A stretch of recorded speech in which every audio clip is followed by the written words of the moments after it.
Hello everyone, my name is Pooja Joshi. I am from New Delhi. Welcome back to my channel ChemTech.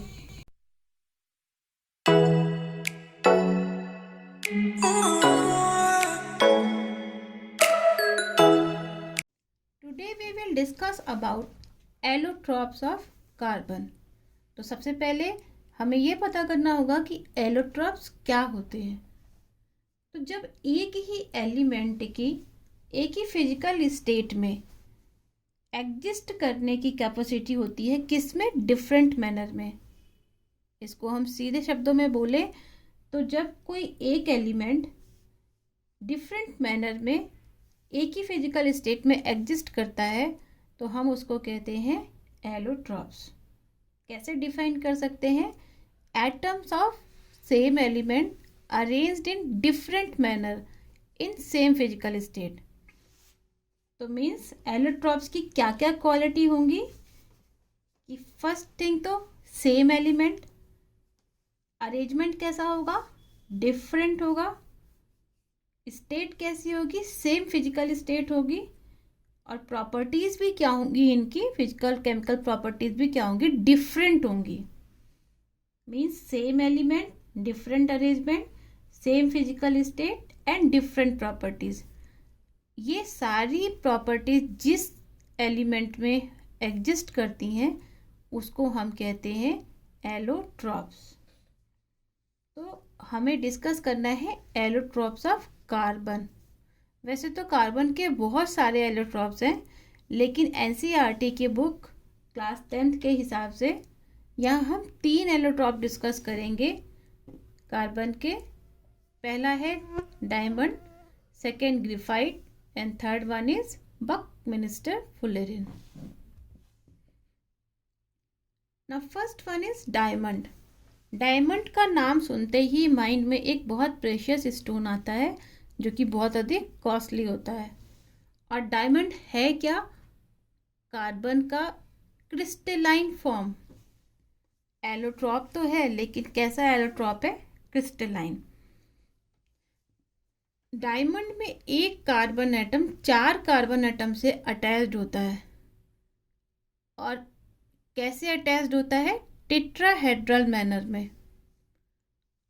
और एक carbon 4 carbon से attach होकर network structure का formation करता है। Diamond की structure कैसी होती है? 3D स्ट्रक्चर होती है।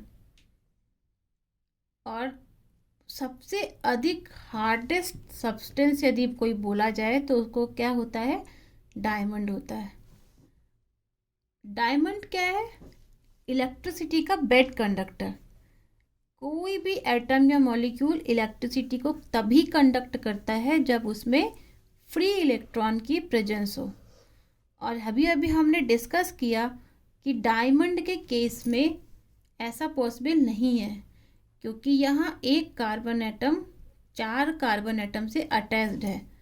और हम बहुत अच्छे से जानते हैं कि कार्बन की वैलेंसी कितनी होती है? 4। और चारों वैलेंसी क्या है? यहाँ पे फिल्ड है। मीन्स कोई भी इलेक्ट्रॉन फ्री नहीं है। तो जब इलेक्ट्रॉन फ्री नहीं है मीन्स इलेक्ट्रिसिटी का कंडक्शन पॉसिबल नहीं है। अब ये क्वेश्चन बहुत बार पूछा गया है कि do you know why a diamond is hard.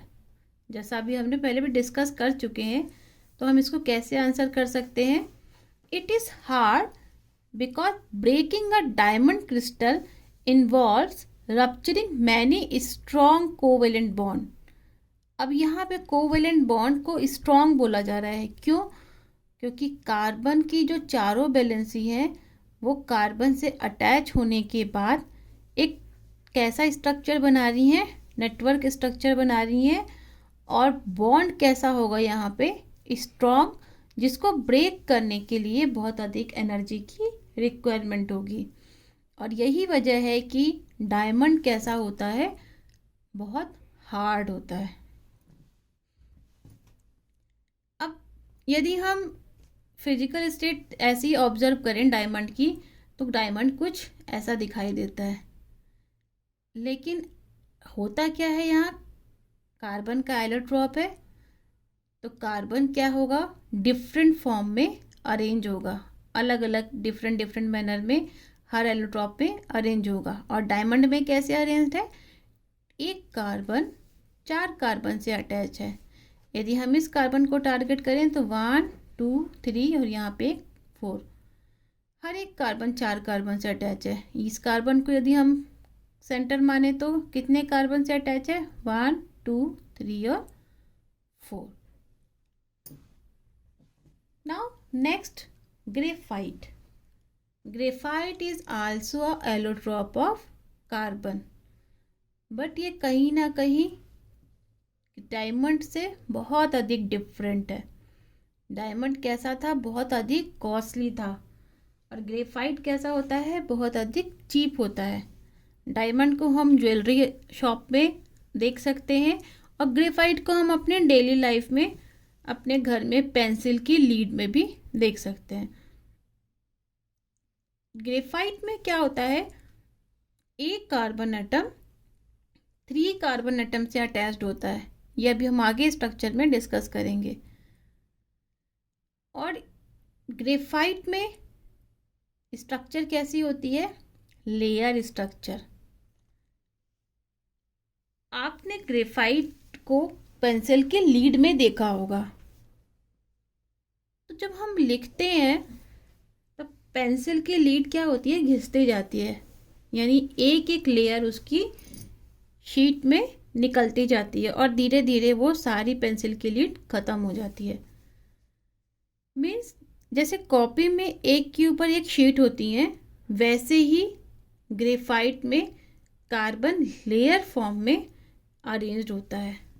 और कार्बन कैसा स्ट्रक्चर बनाता है, यहाँ पे हेक्सागोनल। मीन्स कार्बन की जो हेक्सागोनल रिंग है वो एक के ऊपर एक लेयर के फॉर्म में अरेंज्ड होती हैं, और इस स्ट्रक्चर को हम क्या कहते हैं, ग्रेफाइट की स्ट्रक्चर। यहाँ एक पॉइंट आता है कि no strong bonding among layers. यहाँ बॉन्डिंग जो है वो स्ट्रॉन्ग नहीं है। कैसी है, वीक है, क्योंकि कार्बन कितने कार्बन से अटैच्ड है, 3 कार्बन से, और एक वैलेंसी क्या है, यहाँ पे फ्री है।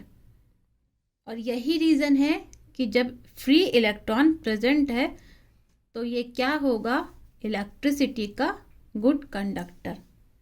यानी हम ग्रेफाइट की प्रॉपर्टीज़ को समराइज करें तो ये कार्बन का प्योर फॉर्म है।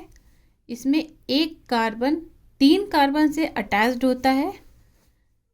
स्ट्रक्चर कैसी होती है, लेयर स्ट्रक्चर होती है, और इन लेयर्स के बीच में जो बॉन्डिंग होती है वो स्ट्रॉन्ग नहीं होती, क्योंकि यहाँ पे इलेक्ट्रॉन फ्री प्रेजेंट है। और इसी फ्री इलेक्ट्रॉन की प्रेजेंस की वजह से ग्रेफाइट क्या होता है, इलेक्ट्रिसिटी का गुड कंडक्टर होता है। अब यहाँ स्ट्रक्चर इसकी कैसी है, लेयर स्ट्रक्चर है। और यही रीज़न है कि जो ग्रेफाइट है वो कैसा होता है, स्लिपरी। और स्लिपरी होने की वजह से ही ग्रेफाइट का हम एज अ लुब्रिकेंट भी यूज़ करते हैं। बहुत अधिक यूज़ होता है ग्रेफाइट का लुब्रिकेंट फॉर्म में। हम घरों में देखें, यदि चैनल में जो जहाँ चैनल मूव करता है वहाँ पे लुब्रिकेंट यूज़ किया जाता है, वो भी ग्रेफाइट से ही बनता है। अब जैसे डायमंड में पूछा गया था कि do you know Y diamond is hard, तो यहाँ ग्रेफाइट कैसा है, जस्ट अपोजिट, कैसा है, सॉफ्ट। तो कैसे क्या क्वेश्चन बन सकता है, do you know why graphite is soft. तो इसका हम आंसर क्या कर सकते हैं, it is soft because in each layer carbon atom is linked to 3 atoms.